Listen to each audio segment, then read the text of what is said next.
ان کی زبان بندی کے سلسلے میں پاکستان کے اسٹیبلشمنٹ ہو یا مسلم لیگ نون ہو، انہوں نے کوئی کسر باقی نہیں چھوڑی۔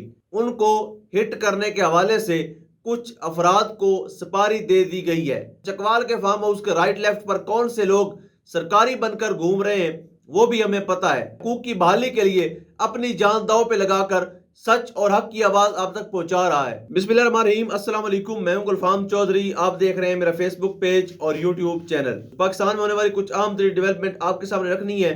فرسٹ آف آل، پاکستان کی صحافت میں ایک بہت بڑی آواز، جن کو مسلسل پچھلے 3 سال سے نہ صرف سیکورٹی خطرات ہیں بلکہ ان پر مسلسل ایک ذہنی دباؤ بھی قائم کیا گیا اور ان کے اوپر بے شمار مقدمات بھی بنائے گئے۔ ان کو چپ کروانے کے لیے ان کی زبان بندی کے سلسلے میں پاکستان کے اسٹیبلشمنٹ ہو یا مسلم لیگ نون ہو، انہوں نے کوئی کسر باقی نہیں چھوڑی۔ اور پچھلے 2 سال کے اندر جس قدر انہوں نے عزیمت کا سامنا کیا، جس قدر ان کے اوپر ایک مشکل ٹائم گزرا، اس کا پاکستان سمیت پوری دنیا اور اس کا میڈیا گواہ ہے۔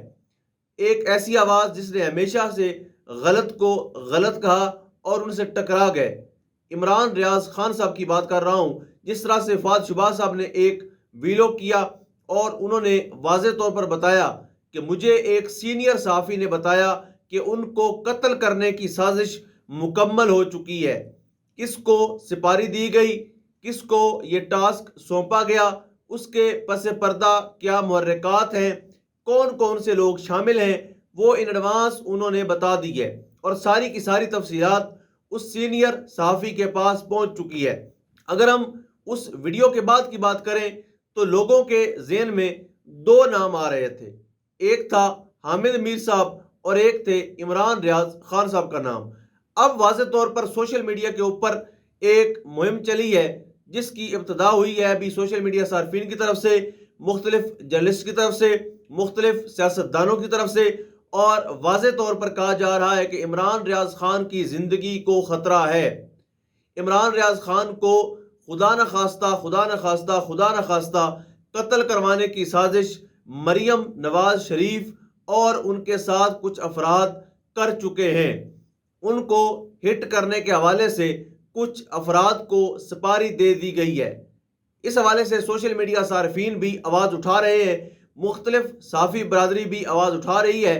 ریسنٹلی مہر شرافت جو دوست ہیں عمران بھائی کے اور پاکستان تحریک انصاف کے ٹکٹ ہولڈر ہیں، جنہوں نے مریم نواز شریف کو بری طرح سے شکست دی تھی، لیکن فارم 47 کے صدقے سے اور فارم 47 کے جس طرح سے ان کو استعمال کرتے ہوئے نتائج بدلے گئے، فارم 47 کی پیداوار جو مریم نواز ہیں، موجودہ وزیر اعلیٰ ہیں، ان کے حوالے سے انہوں نے بتایا کہ انہوں نے یہ سازش کی ہے اور جتنے افراد اس میں شامل ہیں ان کا بھی ہمیں پتہ ہے۔ اور چکوال کے فارم ہاؤس کے رائٹ لیفٹ پر کون سے لوگ سرکاری بن کر گھوم رہے ہیں وہ بھی ہمیں پتہ ہے۔ برصورت یہ بڑی انفارچونیٹ صورتحال ہے، اور یاد رکھیں پاکستانیوں، آپ نے پہلے ایک پاکستان کی آواز تھی جو حق اور سچ کی آواز تھی، جو فیکٹس اینڈ فگر میں بات کرنے والے تھے، جو اپنے تعلقات کو، اپنی دوستی کو بالکل بھی وہاں پر کمپرومائز نہیں کرتے تھے جہاں پر ملک کی بات ہو۔ ارشد شریف شہید کا ساتھ اس قوم نے صحیح ٹائم پہ نہیں دیا تھا۔ تب اگر ساتھ دیا ہوتا جب وہ زندہ تھے، جب وہ پاکستان میں تھے، جب ان کے اوپر مسلسل غداری کے اور بغاوت کے پرچے ہو رہے تھے، اگر ایسے ٹائم میں ہم نے ان کے ساتھ سٹینڈ لے لیا ہوتا تو وہ کبھی بھی ملک چھوڑ کر نہ جاتے، وہ کبھی بھی دیار غیر میں قتل نہ ہوتے۔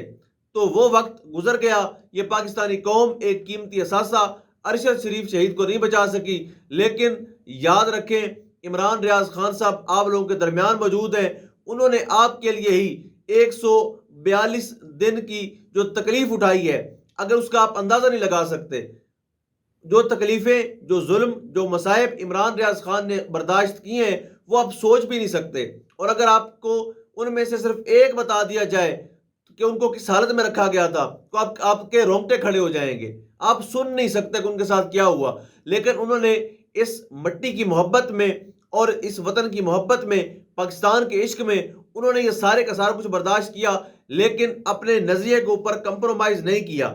ایک ایسی آواز جو اتنا کچھ برداشت کرنے کے باوجود بھی جیسے ہی منظر عام پر آتے ہیں وہ سب سے پہلے جب ان کی زبان خراب کر کے بھیجا گیا، جب وہ بول نہیں پاتے تھے اور جیسے ہی انہوں نے ریکور کیا، جیسے ہی بولنا شروع کیا، سب سے پہلے اس بندے نے پاکستان زندہ باد کا نعرہ لگایا تھا، اور اس بندے نے واضح طور پر کہا تھا یہ ملک بھی میرا ہے، ادارے بھی میرے ہیں، اگر اختلاف ہے وہ چند لوگوں سے ہے، وہ تھا ہے اور چلتا رہے گا، لیکن اس ملک کے بارے میں انہوں نے اتنا ظلم سہنے کے باوجود بھی 1% بھی رائے نہیں بدلی، 1% بھی انہوں نے کبھی یہ نہیں کہا کہ اس ملک نے میرے ساتھ زیادتی کی ہے، یعنی اداروں نے میرے ساتھ زیادتی کی ہے، انہوں نے تو کبھی کسی سے گلہ بھی نہیں کیا۔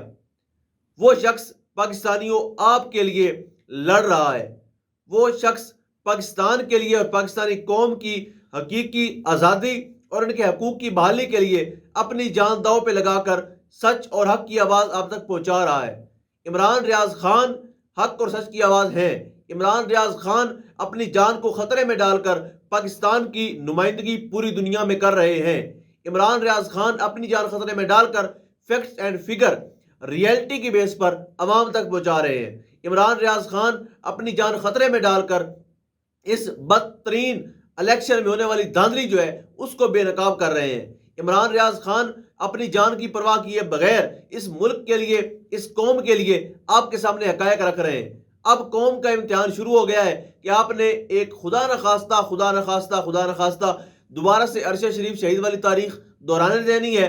ان قاتلوں کو، ان بدمعاشوں کو، ان لٹیروں کو، ان این آر او کی پیداوار کو، ان اسٹیبلشمنٹ کے چمچوں کو کیا تم لوگوں نے دوبارہ سے اتنا حاوی ہونے دینا ہے کہ یہ دوبارہ سے پاکستان کا ایک قیمتی ترین اثاثہ اس کو خدا نخواستہ نقصان پہنچا سکیں، یا آپ نے اپنے اس قیمتی اثاثے کی حفاظت کرنی ہے؟ اور یقینی طور پر اس کے لیے خیبر پختونخوا کی گورنمنٹ کو بھی اقدام اٹھانا ہوگا۔ جب ان کو پتہ چل چکا کہ اس وقت ان کو لائف تھریٹ ہے، تو وہ چونکہ وہاں پر پاکستان تحریک انصاف کی گورنمنٹ ہے، تو ہم ان سے گزارش بھی کریں گے، علی امین گنڈا پور صاحب سے اور وہاں کی گورنمنٹ سے، کہ وہ عمران بھائی کی سیکیورٹی جو ہے اس کو یقینی بنائیں۔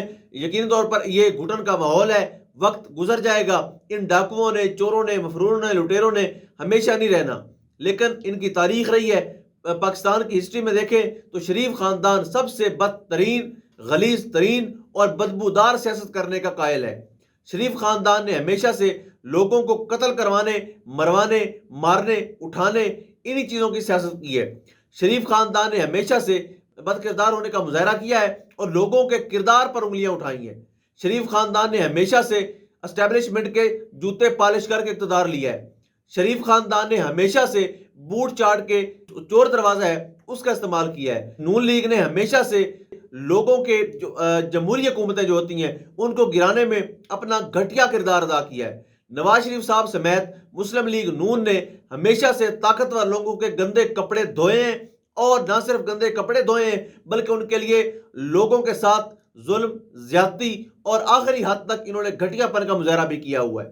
لیکن یاد رکھیں، پورا شریف خاندان، مسلم لیگ نون اور خاص طور پر پنجاب کے اوپر فارم 47 کی پیداوار ایک مسلط وزیر اعلیٰ مریم نواز صاحبہ، یاد رکھیے گا کہ اگر آپ خدا نخواستہ یہ حرکت کریں گی تو کبھی بھی آپ کو نہیں چھوڑا جائے گا، آپ کا محاسبہ کیا جائے گا۔